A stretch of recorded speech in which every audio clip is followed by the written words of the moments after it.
నమస్తే, welcome to VBC on TV news. ముందుగా ఈనాటి ముఖ్యాంశాలు. 10 ఏళ్లలో 5 లక్షల ఉద్యోగాలు ఇచ్చామన్న మంత్రి. రైల్వే శాఖలో మెరుగైన సేవలే ధ్యేయమని వెల్లడి. అన్నవరం బాపట్ల కోస్తా రైల్వే లైన్ నిర్మించాలని ఎంపీ తంగేళ్ల వినతి. రాష్ట్రానికి ముఖ్యమైన కారిడార్ లేక ఇబ్బందులు వస్తున్నాయని ఆవేదన.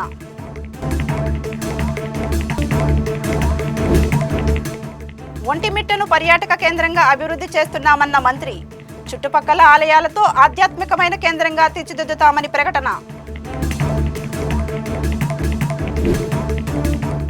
విశాఖకు చేరుకున్న సైకిల్ యాత్ర బృందం. బీచ్ రోడ్డు వద్ద 50 మంది బృందానికి స్వాగతం.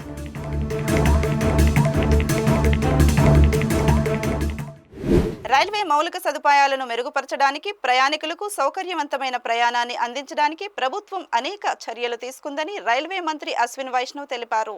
దేశంలో రైలు ప్రమాదాలను తగ్గించడంపై దృష్టి సారించి గత 10 సంవత్సరాలలో రైల్వే శాఖ 5 లక్షల ఉద్యోగాలను సృష్టించాయని ఆయన అన్నారు. రైల్వే మంత్రిత్వ శాఖ పనితీరుపై రాజ్యసభలో జరిగిన చర్చకు మంత్రి అశ్విన్ వైష్ణవ్ సమాధానం ఇచ్చారు. 2020 నుండి ప్రయాణికులు రైల్వే ఛార్జీలు పెంచలేదని, పొరుగు దేశాలతో పోలిస్తే ఇది చాలా ఖర్చుతో కూడుకున్న పని అని వైష్ణవ్ వెల్లడించారు. భారత రైల్వే ఆర్థిక పరిస్థితి బాగానే ఉందని, ప్రభుత్వం దీనిని మరింత మెరుగుపరచడానికి కృషి చేస్తుందని ఆయన అన్నారు. కొత్త రైల్వే ట్రాక్లు వేయడానికి, పాత ట్రాక్లను మార్చడానికి రైల్వే మంత్రిత్వ శాఖ నిరంతరం కృషి చేస్తోందని, ఇది రైలు భద్రతను గణనీయంగా మెరుగుపరిచిందని మంత్రి తెలియజేశారు. 2005-2006 నుండి భారత్లో రైలు ప్రమాదాలు 90% తగ్గాయని వివరించారు. రైలు ప్రమాదాలను మరింత తగ్గించడానికి ప్రభుత్వం తీవ్రంగా కృషి చేస్తుంది అన్నారు. దేశవ్యాప్తంగా ప్రధాన స్టేషన్లో 60 శాశ్వత హోల్డింగ్ ప్రాంతాలను ఏర్పాటు చేయడం ద్వారా పీక్ సీజన్లో మెరుగైన రద్దీ నిర్వహణ కోసం రైల్వే కృషి చేస్తుందని మంత్రి తెలిపారు. మహాకుంభ సందర్భంగా 23 శాశ్వత హోల్డింగ్ ప్రాంతాలను ఏర్పాటు చేశామని, 4,50,00,000కు పైగా ప్రయాణికులు ప్రయాణించారని ఆయన పేర్కొన్నారు. ओवरऑल अगर हम रेलवे की फाइनेंशियल कंडीशन को समझें तो पैसेंजर्स में सब्सिडी देते हैं और कार्गो यानी फ्रेट से थोड़ी बहुत कुछ कमाई होती है. पैसेंजर में अगर हम देखें कॉस्ट है हमारी रेलवे की कॉस्ट है करीब ₹1.38 अगर एक पैसेंजर को 1 किलोमीटर तक लेके जाना है. किराया लेते हैं केवल 73 पैसे का, यानी करीब 47% का डिस्काउंट पैसेंजर पे दिया जाता है, सब्सिडी पैसेंजर पे दी जाती है. और ये सब्सिडी कुल मिला के FY फाइनेंशियल ईयर 22-23 में देखें तो 57,000 करोड़ के आसपास थी. 57,000 करोड़ की सब्सिडी पैसेंजर के ट्रांसपोर्टेशन पे ओवरऑल है. और FY 23-24 के प्रोविजनल फिगर्स आए हैं, फाइनल रिकंसाइल हो रहे हैं. इसमें करीब 60,000 यानी 55 से लेके 60,000 करोड़ का टोटल सब्सिडी ये सोशल ऑब्लिगेशन है. कई मान्यवर सांसदों ने ये प्रश्न उठाया कि पैसेंजर्स के लिए क्या कर रहे हो. ये आपके सामने डेटा के साथ में रख रहा हूं, डेटा के साथ प्रस्तुत कर रहा हूं कि पैसेंजर्स के लिए फैसिलिटीज और विशेषकर किराया कम से कम रह पाए उसके लिए रेलवे ने बहुत ही बड़े प्रावधान किए हैं. और उसके कारण आज भी हमारे आसपास के जितने भी देश हैं, मैं पश्चिमी देशों के साथ तुलना नहीं करना चाहता, केवल अगर हमारे आसपास के देशों से भी कंपैरिजन में करें, पाकिस्तान से कंपेयर करें, बांग्लादेश से कंपेयर करें, श्रीलंका से कंपेयर करें, तो उसमें भी सबसे कम किराया भारत का हमारी रेलवे का है. 10 वर्षों में 5 लाख से अधिक लोगों को रेलवे ने रोजगार दिया है. अगर यूपीए से कंपेयर करें तो यूपीए में 4 लाख थे, आज 5 लाख का. और आज as we speak ongoing 1 lakh लोगों का रिक्रूटमेंट का प्रोसेस चल रहा है. लोको पायलट का भी चल रहा है, शायद आपकी जानकारी में नहीं है मान्यवर सांसद, लेकिन वो भी बहुत स्मूथली अभी भी कंप्लीट हुआ है, लोको पायलट का भी. मैं तीसरे विषय पे आऊंगा मान्यवर सभापति महोदय. सेफ्टी पे बहुत स्ट्रांग फोकस है, बहुत क्लियर फोकस है, लेजर शार्प फोकस है और उसके रिजल्ट्स भी आए. मैं डिटेल में बताना चाहूंगा क्या क्या स्टेप्स लिए गए. बहुत सारे टेक्नोलॉजिकल चेंजेस लिए गए जिसमें longer rail, higher tensile strength की rails, electronic interlocking at stations as well as level crossing gates, fog safety devices बढ़ाना, कवच का डेवलपमेंट कंप्लीट हुआ, अब उसका रोल आउट चालू हुआ. इन सब चीजों पे थिक वेब स्विचेस लाना, वेल्डेबल क्रॉसिंग्स लाना, इन सब पे पहले के कंपैरिजन में कई गुना ज्यादा काम अभी हो रहा है और अच्छा इसके रिजल्ट आ रहे हैं. अगर हम कंपेयर करें, एक छोटा सा पैरामीटर है वेल्ड फेलियर, जो 2 जगह जहां पर वेल्डिंग होती है उसके फेलियर्स। ఏపీ సముద్ర తీరంలో డెడికేటెడ్ కోస్తా రైల్వే కారిడార్ నిర్మించి పోర్టులు, పారిశ్రామిక కేంద్రాలు, వ్యవసాయ ప్రాధాన్య ప్రాంతాలతో అనుసంధించాలని కాకినాడ జనసేన ఎంపీ తంగెళ్ల ఉదయ శ్రీనివాస్ కేంద్ర ప్రభుత్వాన్ని కోరారు. లోక్సభలో రైల్వే బడ్జెట్ పద్దులపై జరిగిన చర్చలో ఎంపీ తంగెళ్ల ఉదయ్ శ్రీనివాస్ మాట్లాడుతూ రాష్ట్రానికి ముఖ్యమైన కారిడార్ లేకపోవడం వల్ల వాణిజ్యం, సరుకు రవాణా, ప్రయాణికుల రాకపోకలకు ఇబ్బందులు ఎదురవుతున్నాయన్నారు. ఫలితంగా సముద్ర తీరంలోని జిల్లాలకున్న ఆర్థిక సామర్థ్యాన్ని పూర్తి స్థాయిలో ఉపయోగించుకోలేకపోతున్నామన్నారు. ఈ సమస్యను అధిగమించడానికి అన్నవరం నుంచి బాపట్ల వరకు కోస్తా రైల్వే లైన్ నిర్మించి కాకినాడ, మచిలీపట్నం, నిజాంపట్నం గేట్వే పోర్టులతో అనుసంధానించాలని కోరారు. ఈ తీర ప్రాంత రైల్వే లైన్ నిర్మాణం వల్ల వ్యవసాయ, మత్స్య, పెట్రోలియం ఉత్పత్తులకు ఇబ్బందులు లేకుండా ఎగుమతి చేయడానికి వీలవుతుందని పేర్కొన్నారు. దీనివల్ల సరుకు రవాణా ఖర్చు తగ్గడంతో పాటు వేల సంఖ్యలో కొత్త ఉద్యోగాల కల్పన జరుగుతుందన్నారు. కోనసీమ నుంచి దివిసీమ వరకు పర్యాటక రంగం అభివృద్ధి చెందుతుందని చెప్పారు. ఇందుకోసం కేంద్ర ప్రభుత్వం పెద్దగా ఖర్చు చేయాల్సిన అవసరం లేదన్నారు. Industries and the people across the length and breadth of the country. Under the visionary leadership of Prime Minister Narendra Modi ji, we have witnessed an era of unprecedented transformation in the railway sector. From the introduction of Vande Bharat trains, which have made high-speed, comfortable travel a reality, to push for 100% electrification, reducing our carbon footprints and ensuring energy efficiency. The commitment to modernizing Indian railways is stronger than ever. The dedicated freight corridors are another milestone, ensuring faster and more efficient transportation of goods, boosting trade and industry. This year railway budget for 25-26 continues this strong commitment with an allocation of 2.55 lakh crore. I also take this opportunity to thank Honorable Prime Minister and the Railway Minister for fulfilling some of Andhra Pradesh long pending demands. The foundation stone for the South Coastal Railway Zone in Visakhapatnam has finally been laid, a move that will improve administrative efficiency and expedite railway development in this region. The sanctioning of Amaravati railway line is another crucial step towards ensuring better connectivity for our capital region. Additionally, Andhra Pradesh received 9,417 crore in railway allocation this year, reaffirming the centre's commitment to our state progress. While we appreciate these achievements, it is imperative to prioritize a critical project that will significantly boost Andhra Pradesh economic growth and connectivity. Honorable Speaker, our state Andhra Pradesh has one of the longest coastal lines in the country. Yet it lacks a dedicated coastal railway corridor that can seamlessly connect its key ports, industrial hubs and agriculture regions. This absence has been major bottleneck for trade, logistics and passenger movement, holding back the full economic potential of our coastal district. To address this pressing need, I strongly urge the immediate development of the coastal railway line from Annavaram to Bapatla, linking major coastal districts and ports, including the under construction Gateway Port, Kakinada Port, Machilipatnam Port and Nizampatnam Port. A well-planned coastal railway corridor will provide a seamless supply chain for agriculture produce, seafood exports, petroleum industries and manufacturing units, reducing transportation costs, creating thousands of new employment opportunity. Additionally, with Andhra Pradesh rapidly growing tourism sector, especially in the scenic regions of Konaseema and Divisima, a coastal railway line will encourage more tourism-driven economy activity, benefiting local business and communities.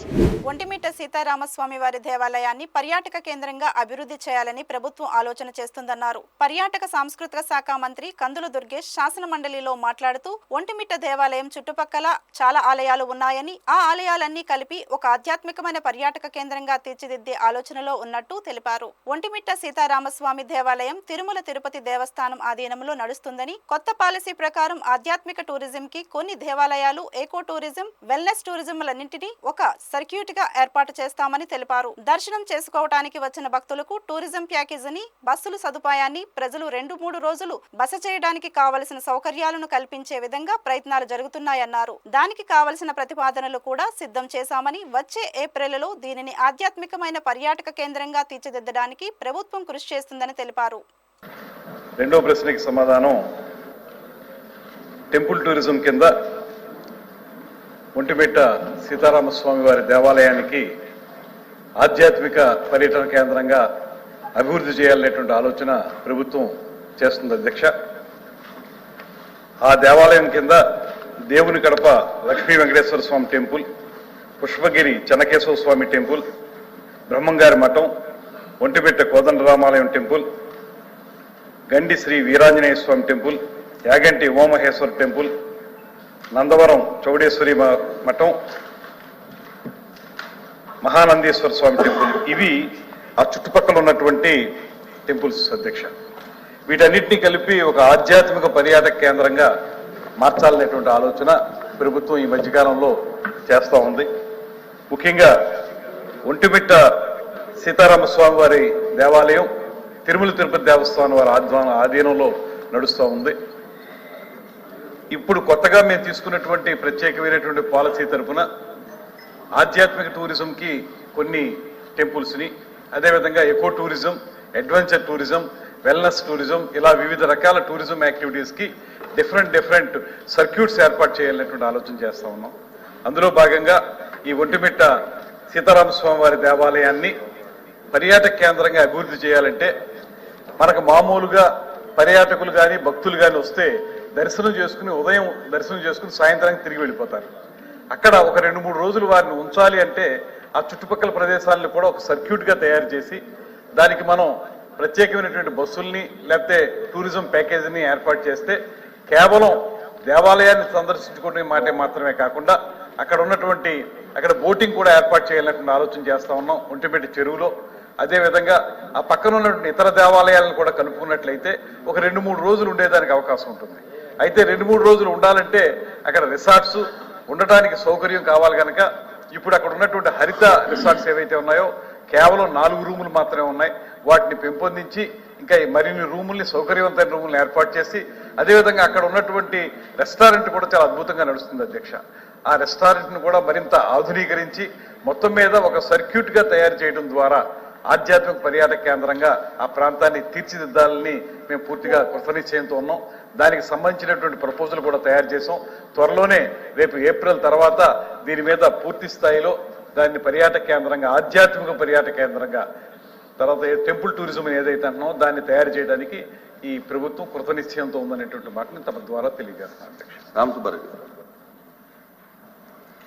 Sir, గౌరవ మంత్రి గారు CISF 56 ఆవిర్భావ దినోత్సవాన్ని పురస్కరించుకొని ఈ నెల 7న 50 మందితో మొదలైన సైకిల్ యాత్ర విశాఖకు చేరుకుంది. బీచ్ రోడ్ లోని విశ్వప్రియ ఫంక్షన్ హాల్ ఎదురుగా ఉన్న ప్రాంగణంలో వీరికి Visakha port trust chairperson Angamuthu అతని బృందం ఘన స్వాగతం పలికారు. వీరిని ఆహ్లాదపరిచేందుకు పలు సాంస్కృతిక కార్యక్రమాలు ఏర్పాటు చేశారు. ఈ సైక్లోథాన్ మార్చి 31న కన్యాకుమారిలోని వివేకానంద రాక్ మెమోరియల్ వద్ద ముగుస్తుంది.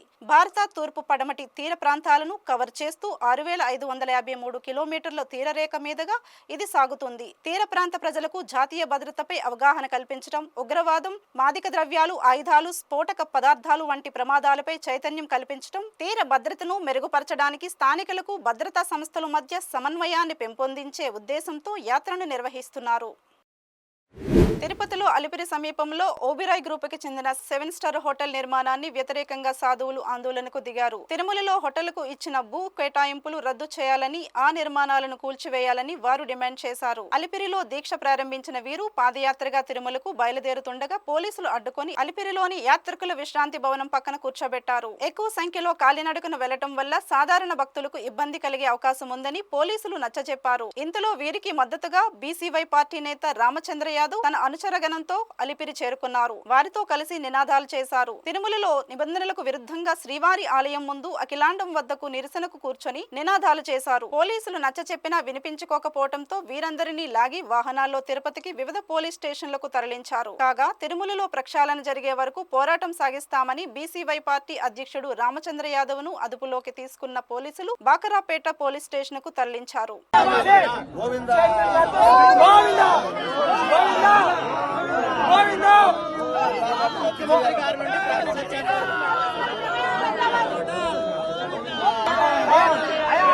రద్దు చేయాల్సిందే, ఆ జీవాన్ని రద్దు చేయాలి. వచ్చేసే వరకు విశ్రమించము. జీవో నంబర్ 24 వెంటనే రద్దు చేయాలి. జీవో నంబర్ 24 వెంటనే రద్దు చేయాలి. జీవో నంబర్ 24 వెంటనే రద్దు చేయాలి. జీవో నంబర్ 24 వెంటనే రద్దు చేయాలి. దేవాలయ భూములు వెంటనే రద్దు చేయాలి. రద్దు చేయాలి. లేదంటే కూర్చోడానికి వేరే ప్లేస్ పెట్టండి. డిమాండ్ చెప్పేదానికి ఎవరు మాట్లాడేదానికి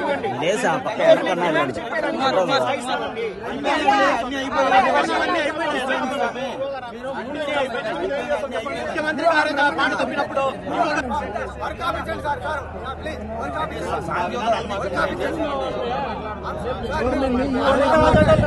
లేదు మమ్మల్ని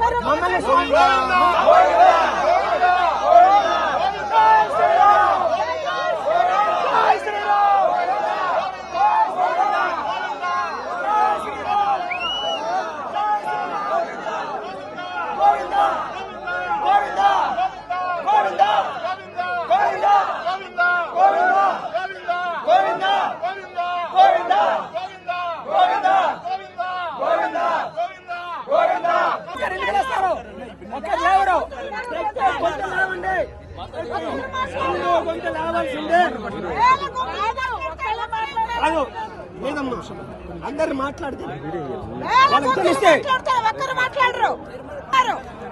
మేము సోమవారికి ఇస్తాం, సోమవారికి రిప్రజెంటేషన్ ఇస్తాం. ఇందులో తప్ప ఇందులో ఎలాంటిది ఏమీ రాద్ధాంతాలు ఏమి లేవు.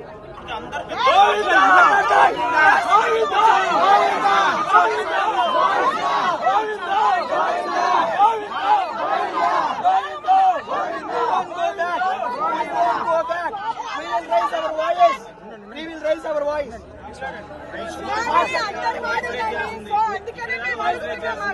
ఇంకెక్కడ అక్కడ చేశారు 2 సార్లు నిరాహార దీక్ష చేశారు. సాధువులకి ఏం చేస్తారు? ఎవరు మాట్లాడద్దు దయచేసి. ముఖ్యమంత్రి వాళ్ళు ఏం చేస్తారో చేయండి.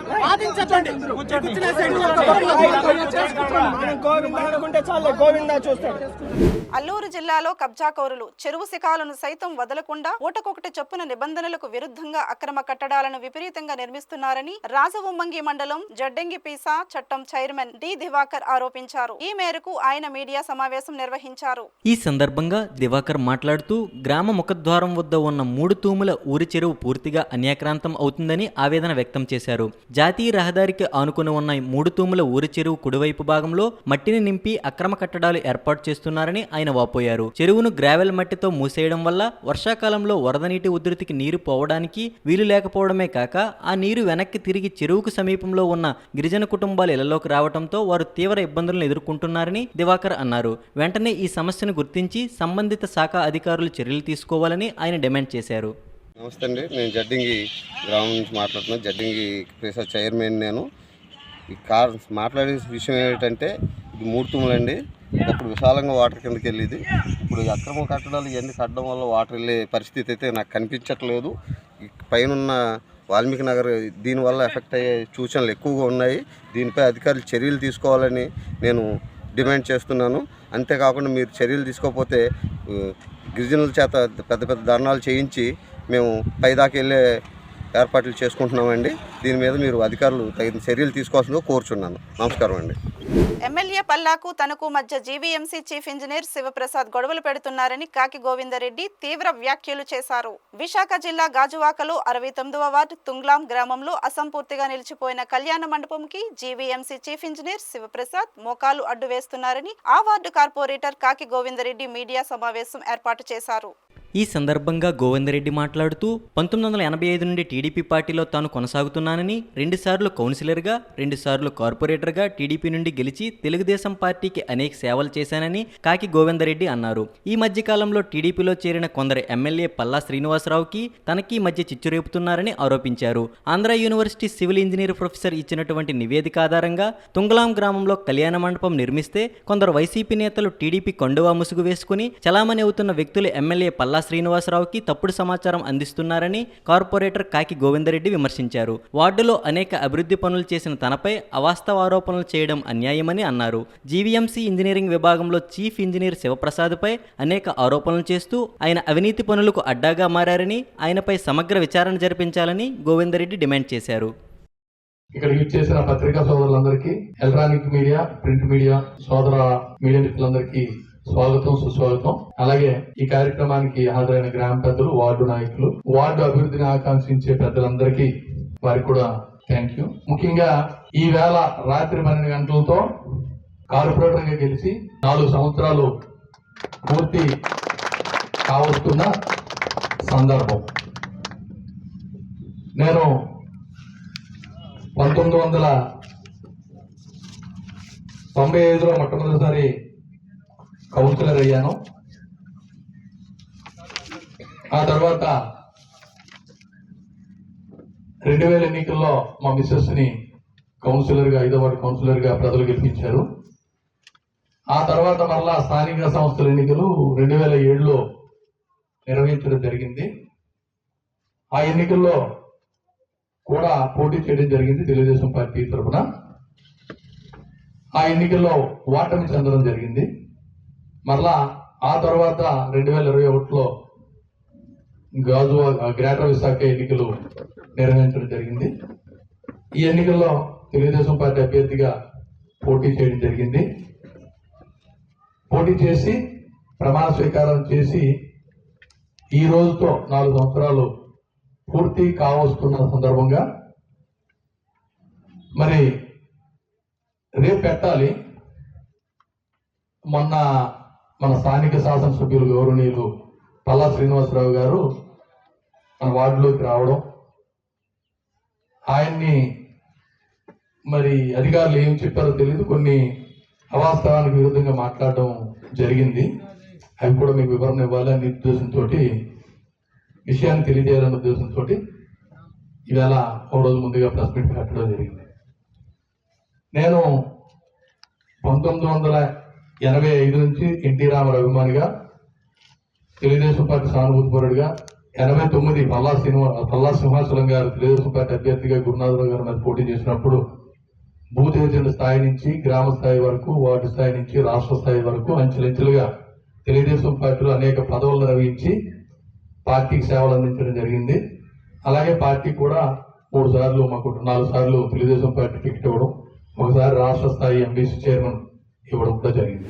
ఐపీఎల్లో తొలి మ్యాచ్ ఆడేందుకు ఢిల్లీ క్యాపిటల్స్ జట్టు విశాఖ చేరుకుంది. ప్రత్యేక విమానంలో విచ్చేసిన జట్టు సభ్యుల్ని అభిమానులు హర్షాతిరేకలతో స్వాగతం పలికారు. కెప్టెన్ అక్షర్ పటేల్ తో పాటు జట్టు సభ్యులు, సపోర్టింగ్ స్టాఫ్ విమానాశ్రయం నుంచి నేరుగా నోవెటల్ హోటల్ కు చేరుకున్నారు. వీరంతా నేటి నుంచి నెట్స్ లో శ్రమించనున్నారు. డీసీ జట్టు director Venugopala Rao, head coach హేమంగబదాని Visakha చేరుకున్న వారిలో ఉన్నారు. డీసీ జట్టులో ఆంధ్ర ఆటగాడు త్రిపురానా విజయ్ కూడా ఉన్నారు. ఢిల్లీ క్యాపిటల్స్ విశాఖ వేదికగా 24న లక్నో సూపర్ జైంట్స్, 30న సన్ రైజర్స్ హైదరాబాద్ జట్లతో తలపడనుంది.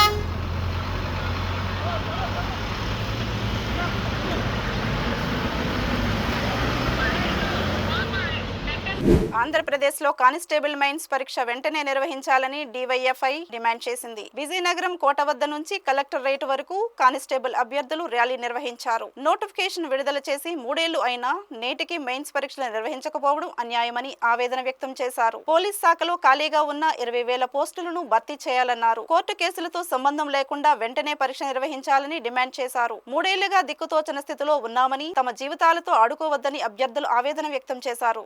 ఏదైతే గత ప్రభుత్వం వైఎస్ఆర్సీపీ ప్రభుత్వం కానిస్టేబుల్ 60 నవంబర్లో పోస్టులు తీసింది 2022లో, ఈరోజు 2023, 2024, 2025 కూడా అయిపోతుంది.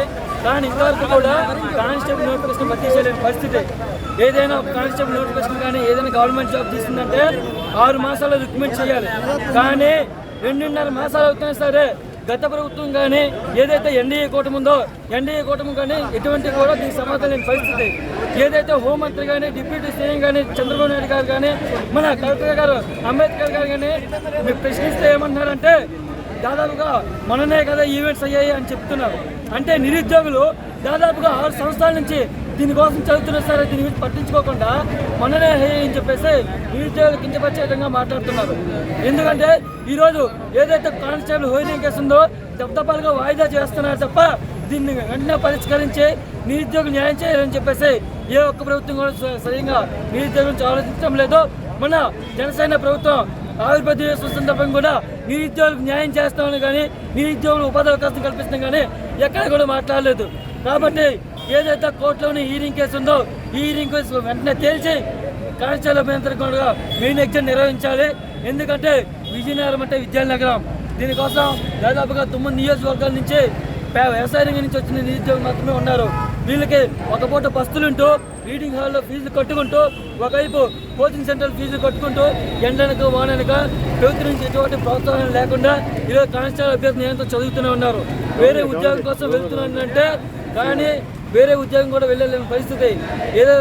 ఏదైనా ఈ రికమెండ్ కంప్లీట్ చేస్తేనే వేరే ఉద్యోగంగా వెళ్ళాం. అటువైపు వెళ్ళలేక ఇటువైపు వెళ్ళలేక సమాజం నుంచి ప్రశ్నలు ఎదుర్కోలేక ఈరోజు అభ్యర్థులు ఇబ్బంది పడుతున్నారు. వెంటనే ప్రభుత్వం న్యాయం చేయాలని చెప్పేసి కోరుతున్నాం. లేని ఎట్లా తక్షణమే ఈ ఉద్యోగం దీంతో మొత్తం రాష్ట్రం అంతా కూడా పిలుపునిచ్చి కానిస్టేబుల్ అభ్యర్థులు న్యాయం చేసేంత వరకు మెయిన్ ఎగ్జామ్ కండక్ట్ చేసేంత వరకు పోరాటం ఈ సందర్భంగా తెలియజేస్తున్నాం.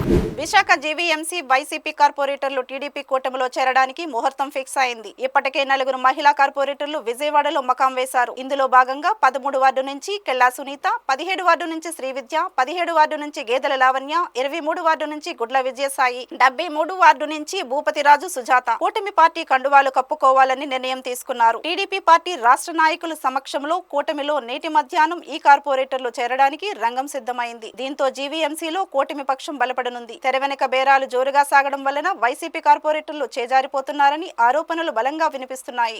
గత సార్వత్రిక ఎన్నికల్లో వైసీపీ ఓటమి తరువాత కార్పొరేటర్లు కొందరు పార్టీ ఫిరాయించడం తెలిసిందే. దీంతో వైసీపీ బలం 58 నుంచి 46కు పడిపోవడం తెలిసిందే. ఇక టీడీపీ బలం 30 నుంచి 49కి పెరిగింది. తాజాగా మరో 4 మహిళా కార్పొరేటర్లు టీడీపీలో చేరనుండటంతో కౌన్సిల్లో టీడీపీ బలం 50కి చేరుకుంటుంది. మేయర్ పదవీకాలం 4 ఏళ్లు పూర్తి కావడంతో కూటమి కౌన్సిల్లో అవిశ్వాస తీర్మానం ప్రవేశపెట్టడానికి జోరుగా సన్నాహాలు జరుగుతున్నాయి. ఈ నేపథ్యంలో మిగిలిన కార్పొరేటర్లు కూడా చేజారిపోకుండా ఉండేందుకు గాను వైసీపీ ఉత్తరాంధ్ర ఇన్ఛార్జి కాకినాడ మాజీ ఎమ్మెల్యే కురసాల కన్నబాబు విశాఖలో వైసీపీ కార్పొరేటర్లతో నేటి మధ్యాహ్నం అత్యవసర సమావేశం ఏర్పాటు చేయడం ఇక్కడ హాట్ టాపిక్ గా మారింది. ఉపాధి హామీ పథకం అమలులో రాష్ట్రాన్ని ఒక యూనిట్ గా తీసుకోవాలని కాకినాడ జిల్లా జగ్గంపేట ఎమ్మెల్యే జ్యోతుల నెహ్రూ సూచించారు. అసెంబ్లీలో ఈ పథకం మీద జరిగిన చర్చలో ఆయన మాట్లాడారు. ఉపాధి హామీ నిధులు ఒక్కొక్క చోట ఒక్కో విధంగా ఇవ్వటం వల్ల కొన్ని ప్రాంతాల ప్రజలు నష్టపోతున్నారన్నారు. అలాగే జిల్లాలు విడిపోయినా జిల్లా పరిషత్తు ఇంకా ఒకటిగానే ఉన్నాయని గుర్తు చేశారు. కాబట్టి అన్ని నియోజకవర్గాలకు నిధులు ఒకేలా సమకూర్చాలని సంబంధిత శాఖ మంత్రి స్పీకర్ రఘురామకృష్ణరాజు కోరారు. ఈ నేపథ్యంలో ఎమ్మెల్యే నెహ్రూ మాట్లాడుతూ జగ్గంపేట వంటి మెట్ట నియోజకవర్గాల్లో కూలీలు ఎక్కువగా రావడంతో నిధులు ఎక్కువ అవసరమవుతున్నాయన్నారు.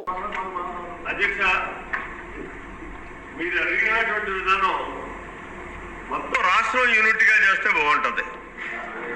అంతేగాని జిల్లాకి ఇప్పుడు మెట్ట ప్రాంతాల్లో ఎక్కువ మ్యాండేట్స్ వస్తాయి కాబట్టి ఆ మ్యాండేట్స్ ని బట్టి మాకు ఎక్కువ గ్రాంట్ వచ్చేటటువంటి పరిస్థితులు ఉంటాయి. ఇక్కడ పల్ల ప్రాంతాల్లో మ్యాండేట్స్ తక్కువ ఉంటాయి కాబట్టి అక్కడ వర్క్ కాంపౌండ్ తగ్గుతుంది, పనులు ఎక్కువ ఉంటాయి. ఇది అలా కాకుండా మొత్తం టోటల్ గా రాష్ట్రాన్ని ఒక యూనిట్ చేయమనండి, యూనిట్ చేసి అన్నిటికీ సమానంగా ఇవ్వమనండి. అది బాగుంటుందేమో ఒకసారి ఆలోచించండి. రాష్ట్రాన్ని సరే ఇది ఏం చేయాలో మంత్రి గారికి వదిలేద్దాం.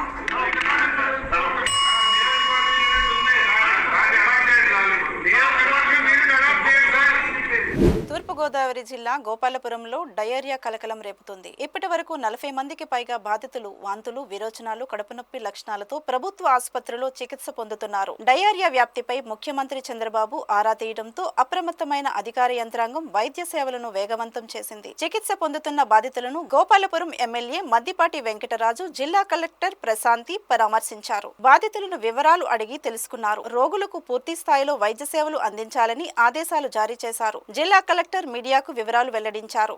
మనకి నిన్న గోపాలపురం సిఎస్సిలో సస్పీషియస్ డయేరియా కేసెస్, అది కూడా మైల్డ్ డయేరియా కేసెస్ అనేది మనకి ఇక్కడ జాయిన్ అవ్వడం జరిగింది. సో వెంటనే మనం హెల్త్ డిపార్ట్మెంట్ నుంచి చేయాల్సిన ట్రీట్మెంట్ అంతా స్టార్ట్ చేసాం. చాలా వరకు నిన్ననే డిశ్చార్జ్ కూడా అయిపోయారు. ఈరోజు కొత్తగా ఇంకొక 4 మెంబర్స్కి సిమ్టమ్స్ రావడం జరిగింది. దానివల్ల మనము ఒక నెంబర్ అనేది కొంచెం కన్సిడరబుల్ నెంబర్, అది కూడా స్కాటర్డ్ విలేజెస్, ఒకే విలేజ్ నుంచి అయితే మనకి డెఫినెట్గా రీజన్ ఏంటి అనేది తెలిసేది. కానీ ఇది ఒక విలేజ్లో 2 కేసెస్, ఒక విలేజ్లో 3 కేసెస్ ఇలా ఉన్నాయి. సో ఈ కేసెస్ ఇలా ఉన్నాయి కాబట్టి మనము ఒక రీసెర్చ్ టీమ్ని GGH రాజమండ్రి నుంచి కూడా పంపించడం జరిగింది. వాళ్ళందరూ కూడా వెరిఫై చేస్తున్నారు. అలానే మనకి పాజిటివ్గా ఉన్న కేసెస్, సిమ్టమ్స్ ఎవరికైతే ఉన్నాయో వాళ్ళందరి స్టూల్ శాంపిల్స్ కూడా తీసుకొని మనం ల్యాబ్ పంపించడం జరిగింది ఫర్ కల్చర్. అలానే మనం బ్లడ్ శాంపిల్స్ కూడా తీసుకుంటున్నాం. అంటే ఇది బ్యాక్టీరియల్ ఏమైనా ఉందా, otherwise what are the reasons అని ఎక్స్ప్లోర్ చేయడానికి. అలానే ఎక్స్ప్లోర్ చేస్తూనే ట్రీట్మెంట్ ఎవరైతే అడ్మిట్ అయ్యారో వాళ్ళకి ట్రీట్మెంట్ ఇస్తాం. ఏ విలేజ్ నుంచి అయితే మనకి ఈ సిమ్టమ్స్ ఐడెంటిఫై అయినాయో ఆ విలేజ్లో తీసుకోవాల్సిన చర్యలన్నీ కూడా తీసుకోవడం జరుగుతుంది. సో నిన్ననే మనం ఆల్ ట్యాంక్స్ అన్నీ డ్రై చేసాము. సో వాళ్ళన్నింటినీ క్లోరినేషన్ చేసుకొని మరలా ఈరోజు కూడా సెకండ్ క్లోరినేషన్ కూడా చేయడం జరుగుతుంది. అలానే ప్రెగ్నెంట్ లేడీస్ ఉన్నారు అంటే వాళ్ళందరికీ హౌస్ టు హౌస్ సర్వైలెన్స్ ప్రతి విలేజ్లో కూడా మనం హెల్త్ క్యాంప్స్ నిర్వహిస్తున్నాం. హౌస్ టు హౌస్ సర్వైలెన్స్ చేస్తున్నాం. అలానే కొందరు ఎవరైతే వనరబుల్ గ్రూప్స్ అనుకుంటున్నామో ఇండస్ట్రీలో వర్క్ చేసిన వాళ్ళు కానీ, లేకపోతే NREJSలో వర్క్ చేసిన వాళ్ళు కానీ, లేకపోతే ప్రెగ్నెంట్ వాళ్ళు కానీ, వాళ్ళందరికీ కూడా ప్రత్యేకంగా 1-to-1 ఇంటరాక్ట్ అయ్యి ప్రివెంటివ్ మెడిసిన్ ఇవ్వడం, అలానే వాళ్ళకి ORS సాచెట్స్ ఇవ్వడం. అలానే మన మెడిసిన్ ఏంటంటే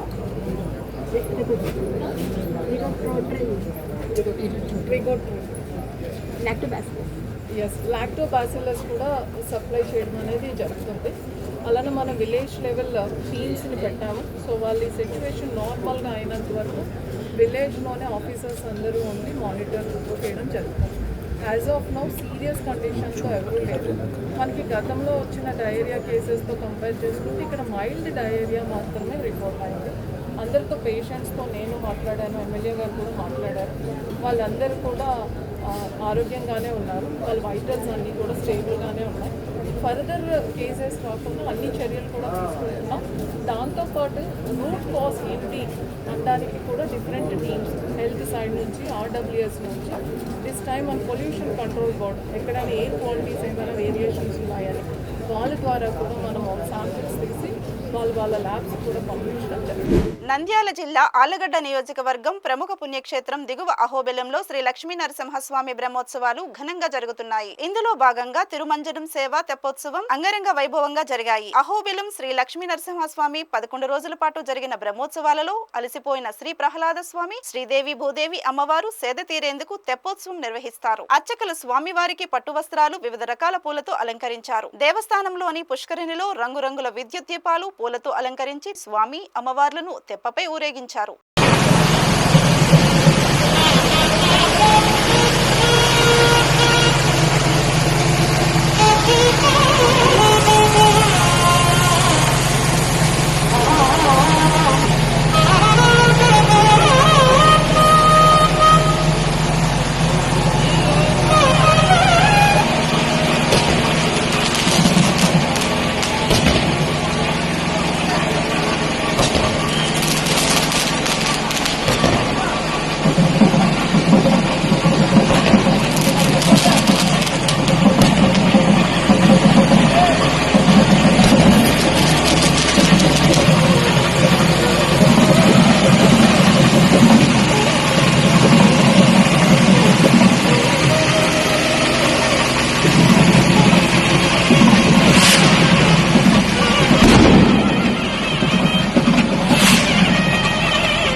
ఈ వార్తలు ఇంతటితో సమాప్తం. మరిన్ని విశేషాలతో మళ్ళీ కలుద్దాం.